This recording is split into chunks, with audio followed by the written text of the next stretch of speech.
10 দিন ওনাকে ক্লাস দিচ্ছি। তো আপনি কি মিডিয়াম লাইসেন্স বাইর করবেন? কি কাজ করবেন? ফুড ডেলিভারি কাজ? ফুড ডেলিভারি কাজ করব। সৌদি আরবের লাইসেন্স নাই, বাংলাদেশের লাইসেন্স আছে। অবশ্যই যারা নতুন ভর্তি হয়েছেন আপনার কয় টাকা লাগবে? আসসালামু আলাইকুম। দেখতেই পারতেছেন এখানে এক ভাই ডাইভিং স্কুলে ভর্তি হয়েছে। ওনাকে আমি চিনিও না, হঠাৎ করে আমাকে বলতেছে ভাই আপনার ভিডিও দেখি। তো উনি আজকে ফার্স্ট টাইম ভর্তি হয়েছে আর কি, সৌদি নিয়ে আসছিল। আচ্ছা ভাই কেমন আছেন? জি আলহামদুলিল্লাহ। আতিকুল ইসলাম, দেশের বাড়ি কোথায়? টাঙ্গাইল। টাঙ্গাইল। তো আপনি যে ভর্তি হয়েছেন আপনার যদি একটু অভিজ্ঞতা শেয়ার করতেন। আপনি কয় মাস হয়েছে আসছেন সৌদি আরবে? ভাই আমি আসছি 3 মাস। 3 মাস। আচ্ছা, তো মানে আপনার কি বাংলাদেশের লাইসেন্স ছিল? জি। বাংলাদেশের লাইসেন্সটা কি মিডিয়াম নাকি বড় লাইসেন্স? Light and 3 wheeler. আচ্ছা আচ্ছা, মানে টেইলারের লাইসেন্সগুলা? জি জি জি। আচ্ছা, তো ওই লাইসেন্সটা যদি আপনার থাকতো, যদি তরজমা করতেন আরবিতে, তাহলে আপনার জন্য অনেক ভালো ছিল।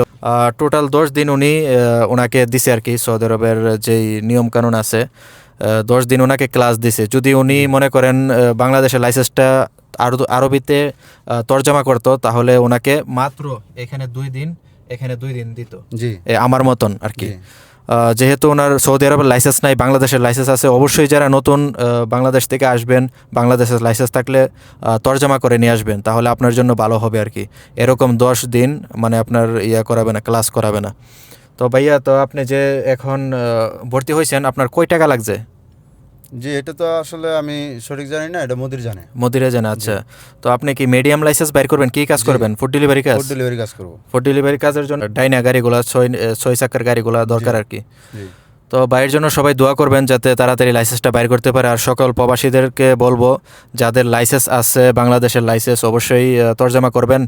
এবং যাদের সৌদি আরবের লাইসেন্স আছে, বাংলাদেশের লাইসেন্স দরকার নাই, মানে 3 বছর আগে আপনি বানাইছেন লাইসেন্স, 4 বছর আগে বানাইছেন, তাদের বাংলাদেশের লাইসেন্স দরকার নাই, তাদের এই লাইসেন্স দিয়েই হবে।